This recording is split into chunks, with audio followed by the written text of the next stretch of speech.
Cameroon, Bandung, Africa, Bandung, to the world, Bandung. Salut les amis, bienvenue sur votre plateforme. Ici, votre humble serviteur, Sa Majesté Sénateur Clétus Lonzé. J'espère que vous allez bien. Le 16 mai dernier, dans ce mois, le Premier ministre sénégalais, Ousmane Sonko, a rendu visite au Premier ministre burkinabé et a été reçu en audience par le président du Faso, le capitaine Ibrahim Traoré. Et lors de ces discussions, Ibrahim Traoré a dit beaucoup de choses à Ousmane Sonko. Mais après, c'est Ousmane Sonko qui a donné un point de presse. Et il a été très content de cette rencontre. Il a appris beaucoup et beaucoup d'expérience aussi de la part du président du Faso. Pour ceux qui suivent mes plateformes, ils savent très bien qu'à l'époque, quand Ousmane Sonko était persécuté par ce monsieur qui est une honte pour le Sénégal et une honte pour l'Afrique, Macky Sall, son nom l'indique bien, Macky Sall, je faisais des sorties ici pour soutenir Ousmane Sonko parce que ses idées cadraient avec les idées de l'unité de l'Afrique, du panafricanisme, du souverainiste. Et ce sont ces idées-là que nous véhiculons. On épouse ces idées et toute personne qui est là pour nous rendre indépendants est la bienvenue. Ousmane Sonko continue. Il a ses méthodes, les amis. Ça m'est arrivé de le critiquer de façon acerbe. Mais je constate qu'il est en train de faire ce sur quoi il avait dit. Et il est méthodique. Sa façon ne me plaît pas. Et ça ne plaît pas certainement à beaucoup d'entre nous. Mais de toutes les façons, on constate qu'il est en train d'aller vers cette destination. Bon, le plus important, c'est la libération de l'Afrique. Le plus important, c'est acquérir notre souveraineté monétaire, linguistique, sécuritaire, diplomatique et que dis-je? Les amis, Ousmane Sonko au Sénégal est aimé, très aimé. Ousmane Sonko dans les autres pays africains était très aimé. Et cette podcast aussi, c'est pour expliquer à nos frères africains de le suivre et regarder, observer ce qu'il est en train de faire. On se peut-être trompé. Il arrive donc au Burkina Faso, à Ouagadougou, le 16, pour cette visite de quelques jours. Il a pris juste quelques heures au Burkina Faso. Il a visité le mausolée de Thomas Sankara, là où Thomas avait été tué avec ses ministres. Il a visité cela et c'est l'œuvre d'un architecte burkinabé, quelqu'un qui a gagné beaucoup de prix. Mais ce qui est plus important pour nous, les amis, ce sont les déclarations faites par le Premier ministre sénégalais, Ousmane Sonko. Qu'est-ce qu'il a dit, Ousmane? Ousmane Sonko dit que c'est illusoire de penser que ce que subissent aujourd'hui les pays de l'AES va être contenu juste au niveau de l'AES.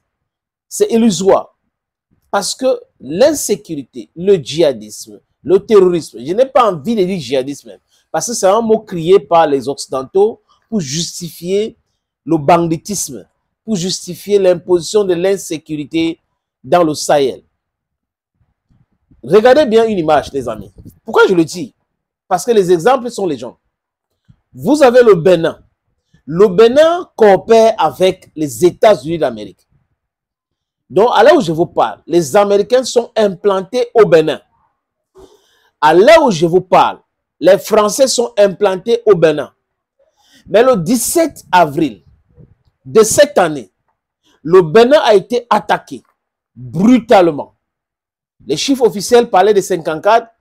J'ai des amis à moi qui parlent de 74. Donc, vous voyez que malgré le fait que ces gens-là sont présents au Bénin, il y a la recrudescence de quoi? Du terrorisme. Et quand l'armée béninoise avait souhaité travailler en étroite collaboration avec le Niger, j'avais dit ici qu'il faut faire très attention. Ils ont été conseillés par la France, conseillés par les Américains, parce qu'ils voulaient savoir les positions de l'armée nigérienne pour pouvoir les attaquer brutalement. Heureusement que l'AES est en bloc. Et l'AES a fait bloc en disant on ne peut pas coopérer avec des gens qui ont dans leur propre pays, qui abritent dans leur pays ceux qui nous imposent l'insécurité, ceux qui financent les terreaux, ceux qui nourrissent les terreaux, ceux qui renseignent les terreaux. Et c'était bien. Parce que Patrice Talon, c'est un roublard. Il est d'autant plus roublant même que le mot même. Alassane Dramane Ouattara dépasse le mot là. Tebboune en Algérie, c'est un dealer. Tebboune, c'est une honte.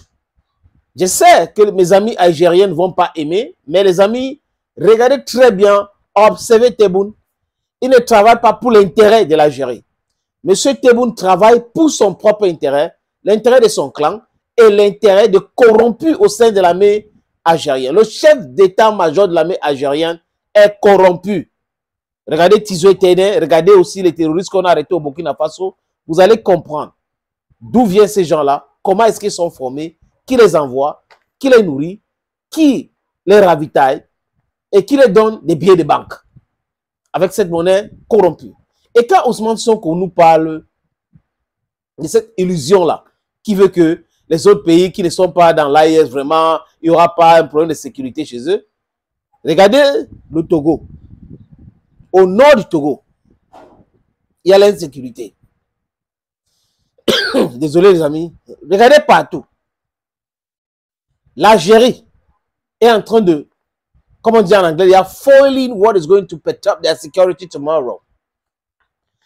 Donc, Ousmane Sonko a totalement raison quand il parle de la coopération entre le Sénégal et le Burkina Faso. J'avais envie de dire le Sénégal et l'AES. Parce que lui voit très loin.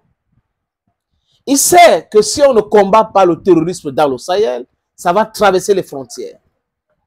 Le Nigeria est en Afrique de l'Ouest. Le Nigeria, c'est le pionnier, c'est le mastodonte de la CEDEAO, entre guillemets. Cette CEDEAO détruite complètement par la France et Tinubu avec la complicité d'Alassane Dramane Ouattara, cet esclave de la maison. Il y a Boko Haram au Nigeria. Pourquoi est-ce que la CEDEAO ne combat pas Boko Haram? Parce que l'organisation qu'on appelle la CEDEAO a des fonctionnaires corrompus. Et ces fonctionnaires-là vivent aux dépens de la France. Et la France crée de l'insécurité avec les États-Unis d'Amérique. Donc, du coup, ils sont complices. Les autres pays, les autres chefs d'État, les autres chefs de gouvernement devraient suivre l'exemple du Sénégal. C'est la coopération sud-sud qui va nous aider. Et les autres pays qui sont restés dans cette histoire moribonde qu'on appelle la CEDEAO devraient sortir pour rejoindre l'AES ou du se concerter et travailler en étroite collaboration avec l'AES. C'est ça. On parle de l'AES, les amis. L'AES inspire beaucoup de personnes, beaucoup d'autres. Le Sénégal a décidé quoi? De renvoyer l'armée française. Mais au Sénégal, c'est méthodique. Jeudi passé, l'ambassadeur de la France au Sénégal a annoncé quoi, les amis? Il a annoncé que le quartier contre prétexte a été officiellement transféré aux autorités sénégalaises. C'est de ça qu'il est question aujourd'hui. Et Ousmane Sonko, les autres savent que nous ne pouvons pas être souverains avec la monnaie criminelle. Nous ne pouvons pas être souverains en comptant sur les autres qui financent les terreaux pour combattre ces mêmes terreaux. Quand la France était au Burkina Faso avec ses forces, les terreaux avaient, c'est-à-dire que les régions dans ce pays, quand la France était au Mali, le Mali était coupé en deux. Mais aujourd'hui, ce n'est plus le cas. Au Niger, il y avait la base américaine et 3 bases françaises. Le Niger était coupé.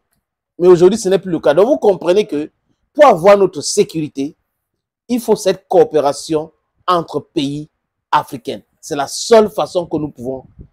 C'est-à-dire que c'est le seul moyen, je vous l'ai dit, c'est le seul moyen pour nous d'être souverains et d'avoir notre quiétude.